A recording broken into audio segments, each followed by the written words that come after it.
For this advanced challenge, I'll make a game where 4 notes are played and the player must play the correct notes back in the correct order. I'll use a penguin sprite, so I'll delete the cat. Right-click, delete. I'll get a winter backdrop for the penguin. Holiday, winter. I want a new sprite, animals. Scroll down. Penguin 1. He's a little big. I'll go to looks, set size, 50%, events, and the green flag is clicked. Try it. Much better size. Put him on top, right in the middle. Down a touch more, so he's not floating in the air. I'll get the penguin's position. Motion. Go to. Save that. In an earlier challenge, I created the playing code first, then the clones. This time, I'll create the clones first, something a little different. Each penguin sprite will have its own unique number, including this sprite. This sprite will be 0. The clones will be 1 through 8. I'll need a variable to hold the value. Make a variable. I'll call it my unique number. For the sprite only, okay. Now each sprite will have its own unique number. I'll set the creating sprite's unique number to 0. To get each clone to have a unique number, I'll use a variable to have that value waiting for each new clone. Make a variable. I'll call it createNumber. It'll be for all sprites so the clones can see it. Okay. I'll set createNumber to 1. Good. I want a loop to create all the clones. I'll go to Control. I'll use a repeat until. Operators. I want to make 8 clones, so when the number is greater than 8, I'll be finished. That'll be correct with createNumber starting at 1. It'll be 1 through 8. I'll create the clone, and I'll increment createNumber. Back to data, change my createNumber by 1. When the clone's created, when I start as a clone, the clone needs to save createNumber for its unique number. Data, set my unique number, duplicate to createNumber. There's a race condition between the creating sprite and the clones. They're both racing to the createNumber variable. The clone needs to save the value before the creating sprite increments the value. I've gone over this problem in earlier challenges, so I'll leave it at this for now. I'll have the clone sprite let the creating sprite know when the clone sprite safely has the value. Create another variable, call it finished initializing, ? It'll be for all sprites, so the clones and the creating sprite can see it. I'll need to save the value, initialize it to n, finished initializing, not yet. The clone will say when it's finished initializing, set, finished initializing to a y. The creating sprite needs to wait for finished initializing to become a y. Control, wait until, operators equal. I want finish initializing equal to y. Data, finished initializing. Now when the green flag is clicked, createNumber is set to 1. It's incremented by 1 through 8. When it reaches 9, it's finished. 8 clones are created. Each time a clone is created, it saves the createNumber and sets finished initializing to a y. The creating sprite initializes finished initializing to an n and waits until finished initializing is a y. I need to be able to see the sprites next. I want each clone to be standing along the bottom of the stage. In an earlier challenge, I had the creating sprite moving along the stage, determining each clone's position on the stage. This time I'll have each clone determine its own position. The clones can use their unique number to be uniquely positioned. I want the first clone near the bottom left corner. See what that position looks like. I'll go to motion. It's around a negative 200 on the X value, and about a negative 140 on the Y. How wide is a clone? I'll need to know so I can place each clone side by side. Go to Costumes. It's 109 wide, but its size is half. If it were 110 divided by 2 would be 55. That's a good number to try. I'll use my diagram to explain how the penguins will be positioned on the stage. I'll have 8 clone sprites along the bottom of the stage. Each clone will play a unique note and will change its costume when playing so the player will know which sprite is playing. The clones are 55 pixels apart starting at minus 200. Negative 200 plus 55 is negative 145. Another 55 is negative 90, and so on, up to 185.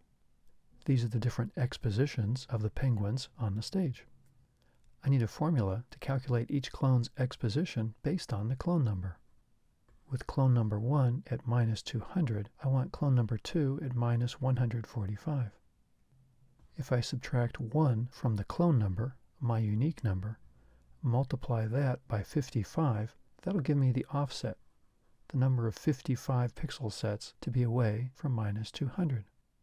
Clone 1, subtract 1 from 1 to get 0. 0 times 55 is 0, so clone 1 will be at minus 200. Clone 2, subtract 1 from 2, gives 1. 1 times 55 is 55. 55 added to minus 200 is minus 145. This formula looks right. I'll go back to Scratch and create this formula for the X position. I'll get Go To. Change the Y so the penguins are a little farther down, about negative 145. Now to create the formula for the X position. I want clone number minus 1, operators, subtraction, 1. I'll go to data and get my unique number. Need to multiply this by 55, operators, times 55. I want to add this to negative 200. Addition, minus 200, plus this expression. Drop it in. Drop this expression into the X position. Now, like the diagram showed, the unique number value, 1, 2, 3, and 4, 1 for the first one, be subtracted from 1 is 0. 0 times 55 is 0, added to negative 200. Creating these formulas can be tricky, but sometimes necessary. I could have avoided it in this case, but it's good to get some experience with it now. I'll try running it. I'll stop the program. Start it. I have all my penguins nicely lined up along the bottom. Almost centered nicely. A little more space on this side. I'll stop it. Instead of a width of 55, I'll make it 57. Add 2 more pixels in between the penguins. Give that a try. That's nicely balanced. Looks good. Now that I have the creating sprite and the clones, I can get rid of some of these variables up here. I'll go to Data, uncheck them. I recommend getting comfortable with this approach when it's necessary to coordinate safely passing values to clone sprites before the creating sprite changes those values. Next, I need all the sprites to do something when they're clicked on. I want the creating sprite to start the game when it's clicked on, and I want the clone sprites to play their unique note when they're clicked on. First, the clones. I'll go to Events. When this sprite clicked, it needs to play its note, and I want it to look different so the player can see which penguin played the note. This program is going to be bigger than my typical challenges, so I'm going to use some procedures to help break it up nicely. I'll go to More Blocks, Make a Block.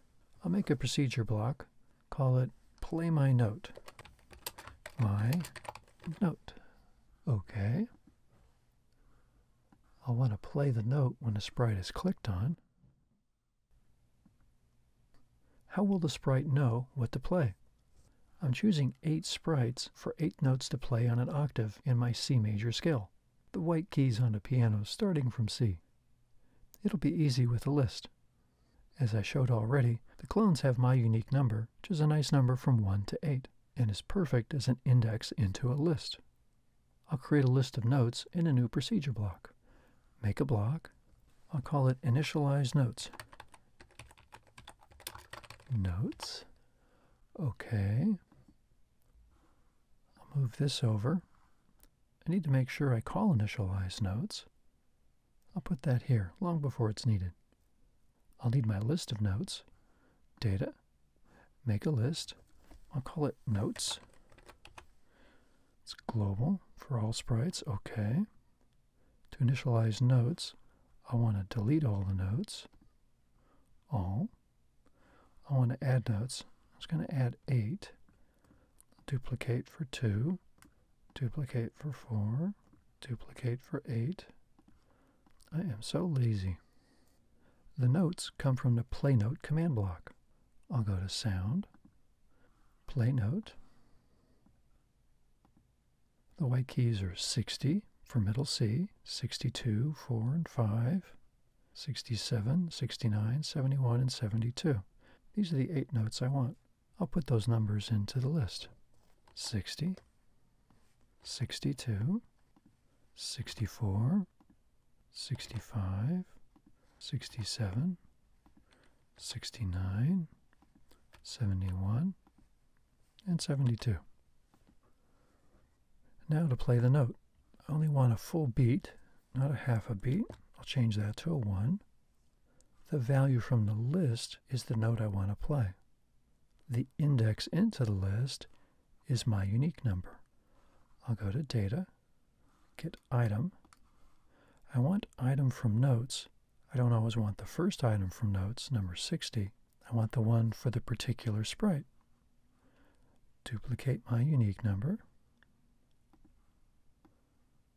Sprite 1 will play note 1.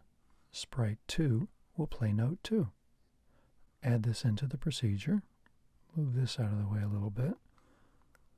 Gonna be hard to fit everything on this little screen. I also wanted the costume change. I'll go to Costumes. I want a second costume. I'll duplicate this one. Right-click. There's no duplicate. That's okay. I can use the stamper. Duplicate. I have 2 costumes. Nothing fancy. I'll copy the color onto the white. Get the eyedropper. Choose that color. Fill. And fill it in. I have 2 costumes now, Costume 1 and Costume 2. I'll go back to Scripts and to Looks. In an earlier challenge, I showed problems with multiple quick clicks on sprites using Next Costume. I won't go into the details. Instead, I'll use Switch to Costume. When I play the note, I'll switch to the second costume, play the note, then switch back to Penguin 1. Let's see. I'll try moving these around a little bit. Maybe that'll help. Now when the sprite is clicked on, Play My Note is called. Change the second penguin costume, like this. Play the note, and switch back. This penguin looks a little silly here. I need to remember to always initialize the correct costume at start, since I'll be changing the costumes. Switch to Costume. Use Costume 1, Penguin 1. Now I'm sure the penguin will always be in the correct costume when the program starts. I'll try the program now. Stop. Green flag to run. Click on a couple penguins here. They play notes, nice. What'll happen if I click on the Creating sprite? Look at the code. Time's up. My unique number is 0. If I click on the Creating sprite, it'll have unique number 0. When Play My Note is called, it'll take item 0 from the list. That's not defined. Item 0 is empty. Duplicate. I can get rid of my unique number. Change 10 to a 0. Click on item. It's empty. Get rid of this. Try playing the empty note. Doesn't sound encouraging. I'll show what happens. Click on the penguin. Oh my, that's a pretty ominous note. It is understandable that it plays a strange sounding note. Probably the lowest note it'll play. One more important note about clones. When creating clones, always be mindful of what the creating sprite must do and not do. It's a sprite too, so not only will the clones be clicked on, but the creating sprite may be too. In this program, I want the creating sprite to start the game. If I didn't want the creating sprite to do anything when clicking on it, I would restrict this handler like this. Go to Control. If the unique number is greater than 0, then I would play the note. Operators, greater than 0. My unique number, duplicate. With this little bit of logic, now when any of these sprites are clicked on, the note will be played only if the unique number is greater than 0. So the creating sprite won't be, but all the clones will be. I'll show that. Stop and run. Play some notes. And the penguin. No sound now. Good. Remember this problem. This code is for more than just the clones. Some of these, like when this sprite clicked, are used by all the sprites, including the creating sprite. It's good to know this, but for my program, I want to do something when my unique number is 0. I'll go to Control. If else. Else I'll play the note. I'll bring that in. Get rid of the if. Make a little more room over here. While I'm at it, notice that the list numbers all look correct over here on the list of notes. I'll get that off the stage. Notes. Back to my handler. I want to change greater than to equal. When my unique number is 0, I want to start the game. Otherwise, it's a clone, one or more, and I want it to play a note. When the creating sprite is clicked on, my unique number will be 0. I want it to play 4 notes for the player to play back. I'll need the notes, and I'll need to let the player know what to do. I'll select the notes to play, more blocks, make a block. I'll call this procedure initialize notes to play. Okay. I'll need a list. I'll need the notes to play. Make a list. Call it notes to play. For all sprites. Okay. I have my procedure here. I'll make a little more room. I want a random note from the notes list. I want one of these items. I'll delete all the notes to play first. Delete all. I'll add. I want to add an item.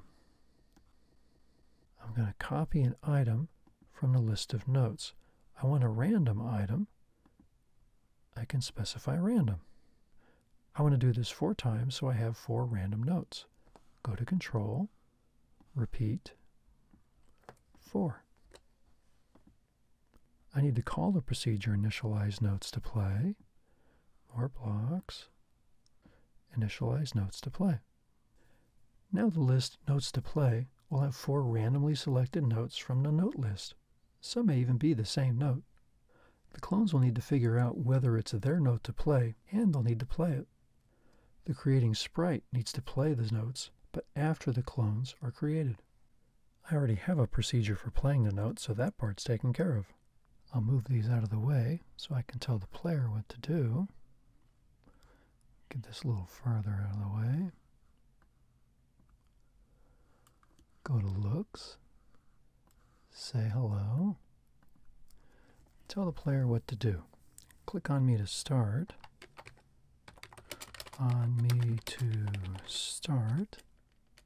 Click on the penguins below in the same order that they play. How will the handler know when the creating penguin's been clicked on. It'll use a variable. Go to Data, make a variable, call it my ready to start ? For this sprite only the creating penguin needs to see this variable. It'll look at the value here and it'll set the value there. Initialize it. I'll set my ready to start. Initialize it to an N for no.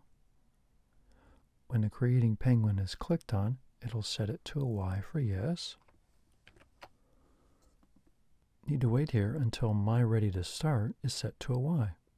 I'll use this wait until, duplicate, get rid of the change, make a little more room.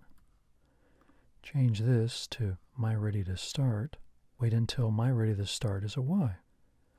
My ready to start is set to an N. Once the clones are created, displays the message for the player, waits until my ready to start is a Y.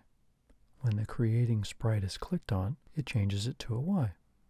That'll wake up the penguin here so it can do more. When the penguin wakes up, it needs to tell the player to play. Looks. Make it 4 seconds, give the player a chance to see the message. The penguin will say, I'll play the notes for you now. Be ready. I'll add playing the notes next, but I want to try these changes now. Stop the program. Start the program. The values look reasonable. Notes to play has some notes. It's not ready to start yet. And I have my note values. I'll go to Data, remove them from the stage. I should leave my ready to start, put it back on, click on the penguin. Now it's Y. I'll play the notes for you now. Be ready. Doesn't have that code, but I can click on it. Okay, that's working nicely. I'll stop it. I want a new block procedure to play notes. More blocks. Make a block. Call it play notes. Okay. I'll put it after the last say. For each note, the creating sprite needs the correct clone sprites to play their notes. The creating sprite will broadcast a message asking the clones to see whether the next note to play is theirs and play it if it is. Go to Events. I'll make some room. Move these over some.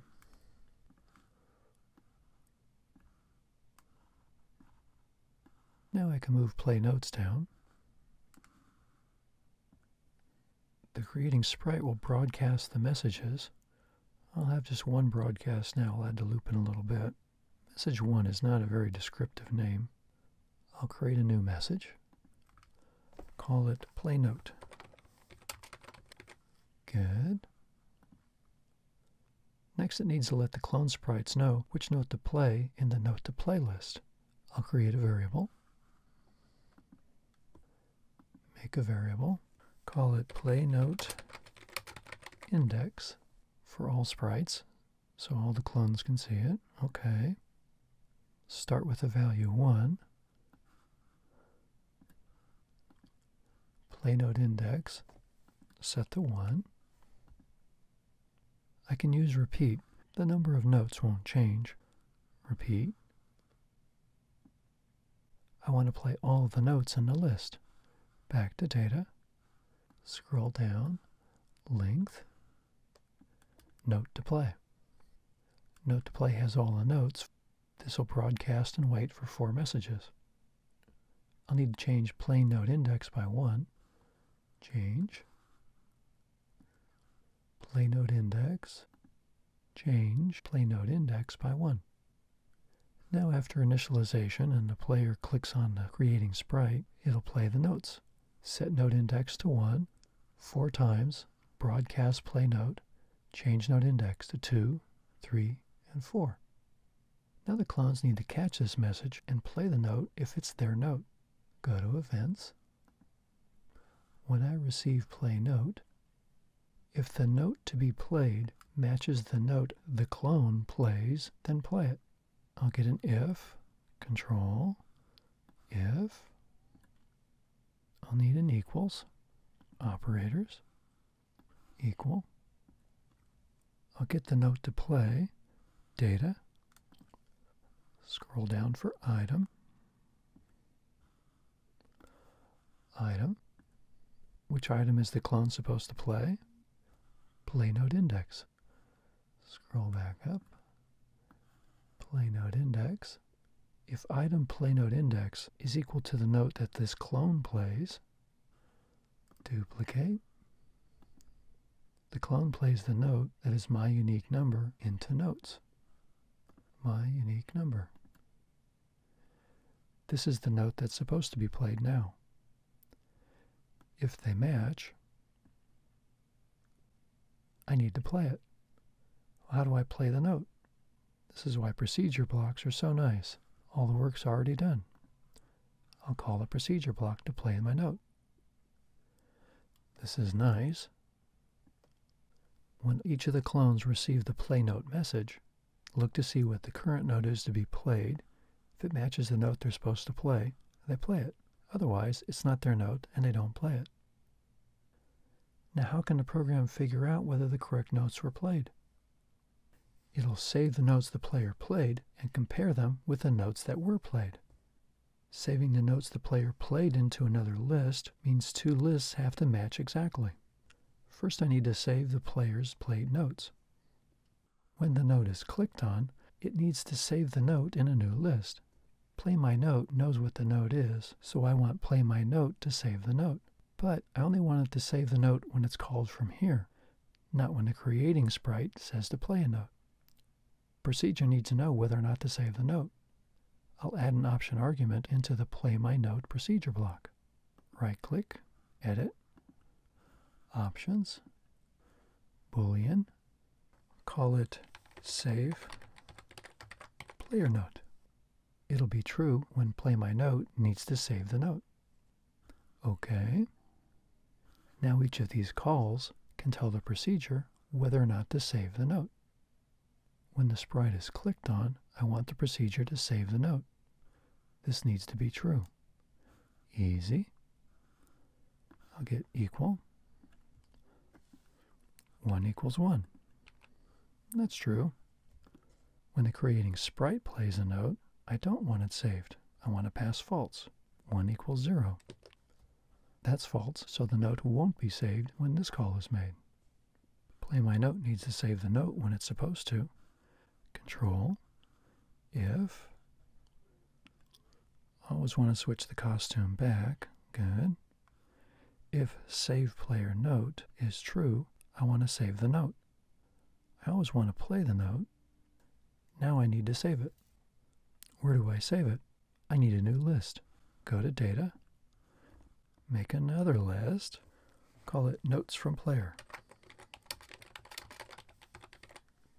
For all sprites, OK. I'll move the variable over. And the list. If I'm saving the note, I need to save the note I'm playing into Notes to Play. Hit Add. Copy. Put it into the list. Now Play My Note is told when to save the note it's playing. If this is true, it'll add the note that was played into Notes for Player. Good.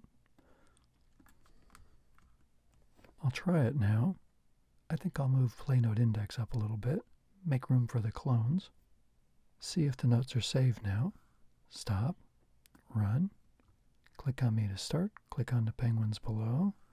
Okay. Okay.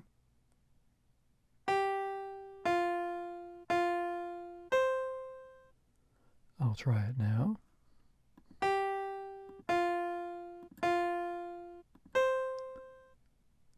Have my notes 67, 65, 65, 72. Look at Notes to Play.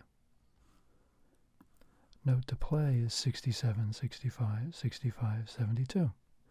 The same notes. This means I played the correct notes back. Now the creating sprite needs to verify the notes. I'll create another procedure block. More blocks.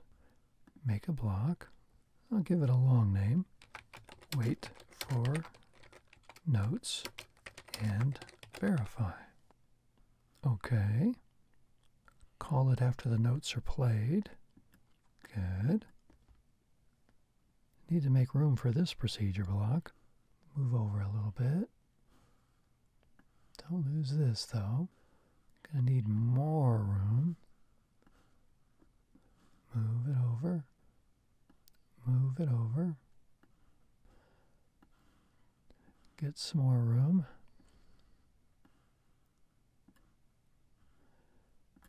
And one more. Okay. I'll shrink the stage for this procedure block. I'll go to looks.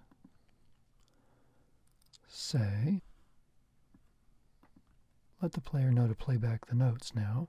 Play them back in the same order now.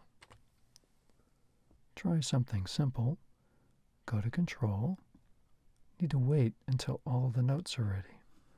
Wait until. I'll use an equal. Grab this one right here. This is a little simple-minded, but I'll have the program wait until notes from player has the same number of notes as note to play. Go to Data. Scroll down. Length. Wait until the length of notes of player is the same as the length of note to play. Tell the player to play the notes. Wait for the notes to come in. Once we have our 4, it'll continue. Almost done now. I need to see that these two lists are the same. I know the lists have the same length. I only need a simple loop to compare each of the items now. Want another variable. Scroll up. Make a variable. I'll call it my verify index. For this sprite only, okay. I'll set it to 1. The first item in the list. Control, repeat. Want to repeat for the length of the lists. They're both the same, doesn't matter which one I take. The loop will check for items that don't match. Back to data. Make another variable. Call it my mismatch found. Question mark. For this sprite only, okay. I'll initialize it to an N for no. Set. My mismatch found. N for no. Need to check each of the items. Go to Control. If the items don't match, I'll first see that they're equal, then I'll use a not. I'll put the not to the side for now. I need to compare my verify index for each item in notes from player and note to play. Go to data, scroll down, item my verify index. From notes from player, duplicate. Is that equal to my verify index of note to play? This will compare each of the items in the lists. This says if it's equal, I want it to be not equal to set my flag. Not. Now go through the list. If an item is not equal between the two lists, I want to set my mismatch found to a Y. Set my mismatch found Y. Last thing I need to do is to increment my verify index. Starts at 1, needs to keep increasing. Change my verify index by 1. What do I have so far? My verify index is set to 1. I start off with my mismatch found as a no. No mismatches yet for each of the items in the lists. If the current item, my verify index item of notes from player and note to play are not equal, we'll set my mismatch found to a Y, go through the lists. When it's finished, will tell me whether the lists match. Last statement, control, if else. My mismatch found has the answer. I'll check it now. Duplicate. If my mismatch found is equal to Y for yes, then I want to let the player know it's a mismatch. Say, 2 seconds seems kind of short. Change it to 5. Change the message to, sorry, you didn't play the notes back correctly. Else, mismatch is not a Y, it's still an N, so the player played them correctly. Change the first part of this. You played the notes back correctly. Now when the procedure is finished, my mismatch found is an N or a Y.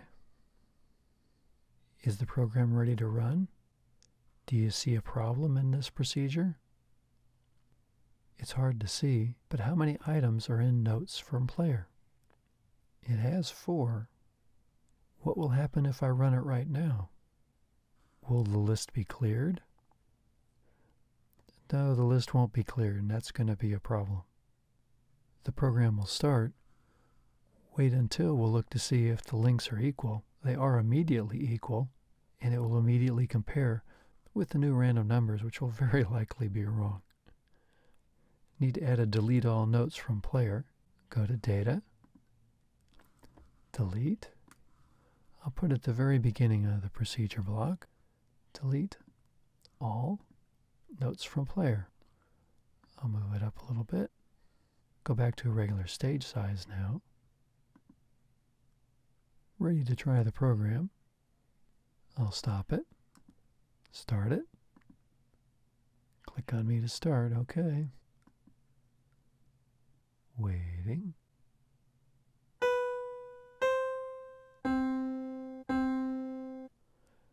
Now I'll play.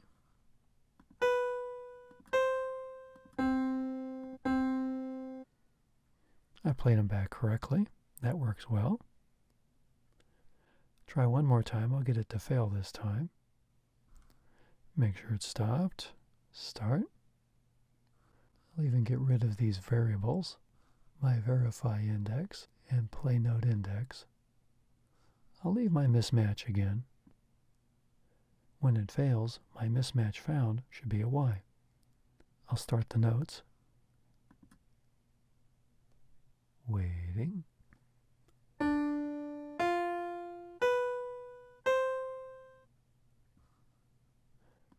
Put the wrong ones in.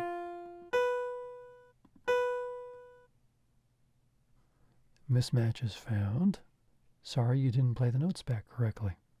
The error case is working nicely too. I'm finished, finally, with this long advanced challenge. I encourage you to play with the program, get comfortable with creating clones.